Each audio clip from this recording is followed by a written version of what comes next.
One, two, one, two, three. I am a guy from a place. Charm City Bipper, Quis The Vndl. Marquis is the name my mama gave me. I'm sitting here on a awesome day, the start of an awesome day, and I'm grateful. I'm reflective. I'm appreciative. I'm sitting in joy. I was able to do a lot yesterday. I got to knock out a lot of random tasks that were pending, things that just are sitting around. Had to send some things back, had to remove some stuff from my space. Like I had tech that I wasn't using that found a new home. I had shoes that were just sitting here that needed to get out of the space, take them to Goodwill type thing. So I got a lot of that knocked out. And I'm grateful to be able to have done it in a timely manner. It was seamless for the most part. And after doing that, I got to do some editing. I got to go to the gym. Yes, get a practice in. For the first time in a while, I haven't really been in the gym like I used to be. And my conversation with Mr. Bippington, my barber at the moment, he put me on to some good game. He asked me questions that I don't ask myself and other people don't always ask me.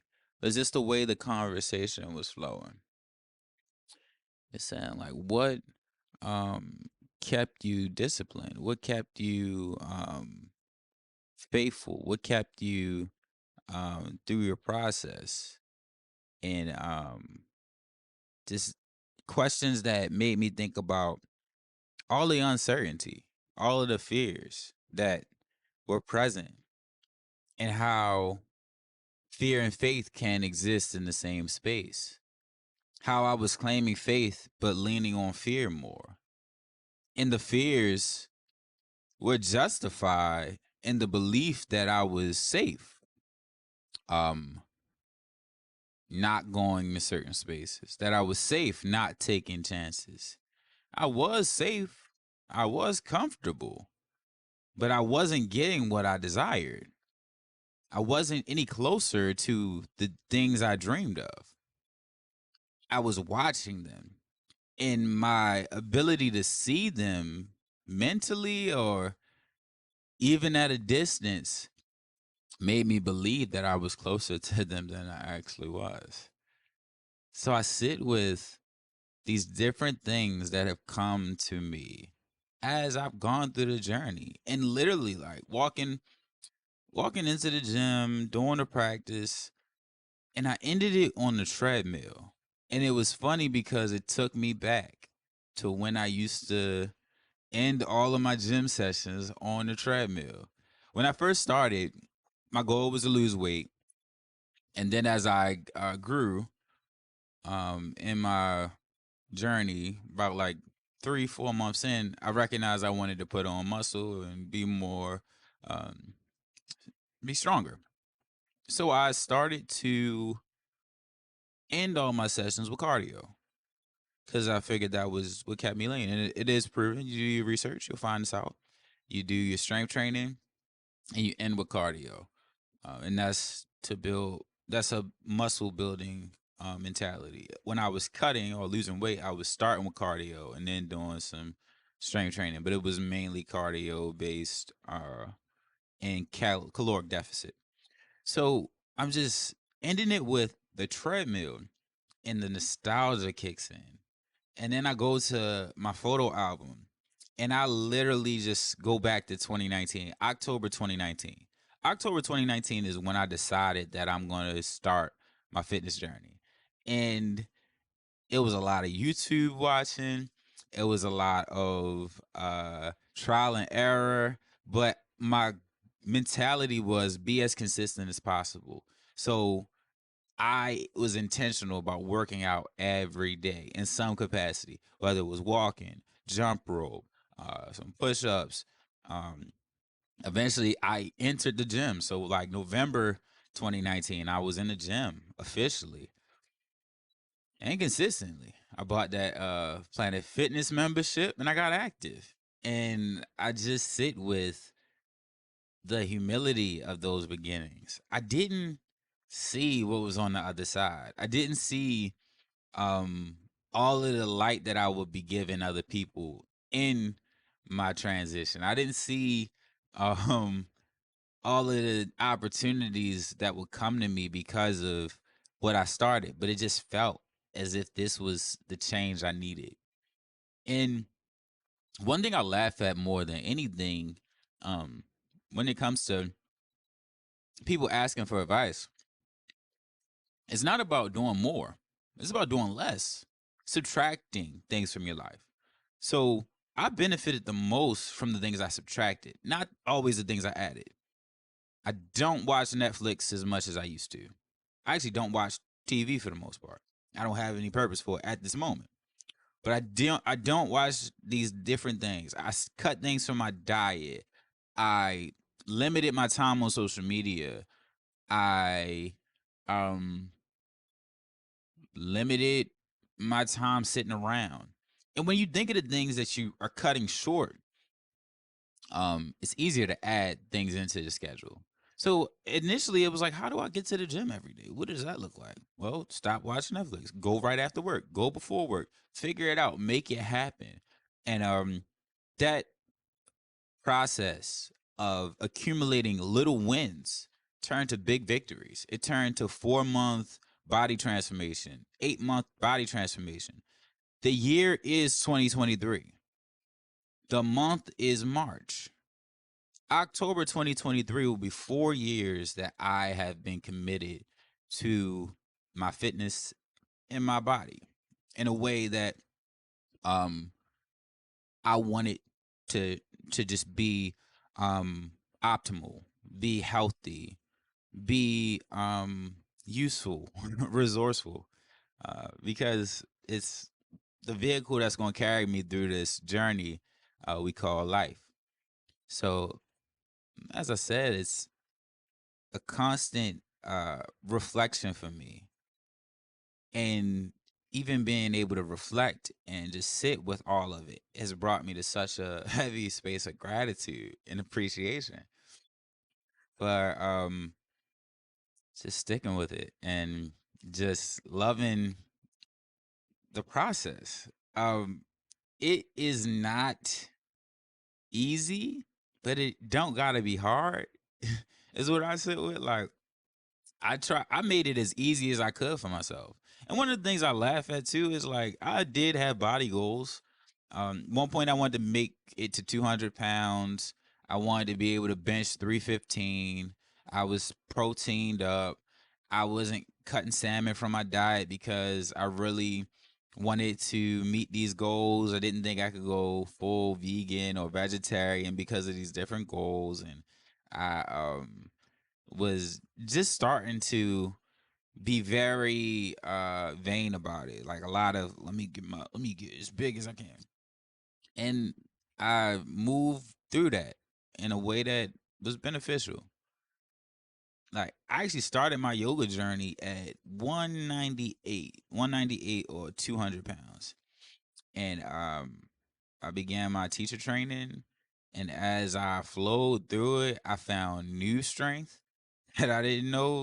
Like I didn't know I could have strength in my toes.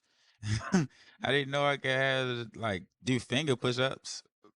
I'm not always there, but just on my fingers. I didn't know that was a thing. So uh just the evolution of my fitness journey. Uh, Even thinking back to the part where calisthenics was heavy for me because of the pandemic and starting these gyms closing. I'm in the crib. I got like a dip bar, a pull-up bar, a weight vest, some jump ropes, and I just was like, I'm committed to this, man. Like watching different dudes that was motivating on YouTube, just living into it. It's such a beautiful process, and the prettiest part of it all is there is no destination. it's just constant motion, constant commitment to motion. I like to move. I like change. That's the only thing that's certain in life is change. So I'm just so so um reflective on the changes. There have been so many changes. There have been changes that my social media couldn't completely reflect. And the funny part that like people was like, "Oh, you post so much stuff." I was like, "I really don't." There's so many moments I didn't post. And I sit with that part as well. Some people don't even know that you can still have a private life while you are posting these public things. I'm posting thoughts, I'm posting pictures at times, but there's events I've gone to that I didn't tell anybody I went to. There's trips I took that nobody knows I took. I didn't post every trip. So that's the part that's cool too. The parts that can still be um with me, for myself. And that's my advice, or that's my tip for influencers. You don't gotta post everything. You can post things of a moment. You can post moments, and just be very clear about your intention and your goal.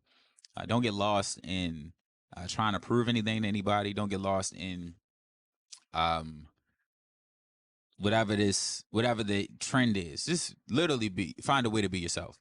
Be your truest self. Most of what I post is things that are genuinely me. I won't say most. Actually, all. I mean, all of what I post is genuinely me.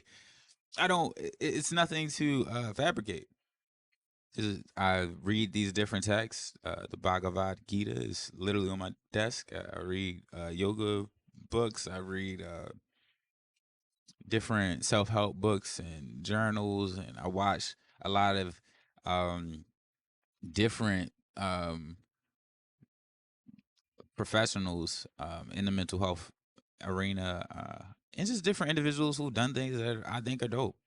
David Goggins, like, if you don't like to read, get an Audible book. So I was listening to David Goggins, Can't Hurt Me, Damon John, creator of Fubu, Phil Knight, creative Nike, the Shoe Dog.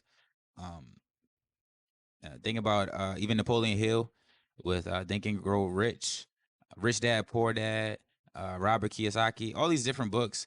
And it's funny because some people only they categorize everything. Like, oh, this is self-help, this is business, this is entrepreneur. Like, all of it is a story. A story. What is the purpose of the story? And the beautiful part about reading is that you'll find parallels in your own life within the story. And everybody I named had a process. They had a process that they trusted. Faith, consistency, sacrifice. These different things that are such a common thread in all of our lives. As I said, the process is so beautiful. I'm in that gym, I'm on the treadmill, ending my workout, smiling, just lifted, got the earphones in, earbuds, we call earbuds in, listening to some gospel, listening to just some different joints that lift my spirit. And after that, I got to eat a lunch I made for myself. I make lunches for myself at times. That's my little. I laugh the gifts you can give yourself when you tune into yourself. And after I ate my lunch, I went to the community center and we did a cool like dance party, to a yoga session, to a game of like duck duck goose, just good moments. And it was such a awesome day. I just sit with that. Every day we get is a gift. Every day since I started my journey and the days before it were a gift. And my life has been what it has been based on how I chose to use that gift. I saw this video where a guy was asking, what if I gave you $1 million? Okay, and everybody's like, "Oh yeah, I'd be cool." So you'd be really happy with $1 million. Yeah, I'd be. Yeah, there's nothing that could make me sad. Right. So what if I give you 10 million?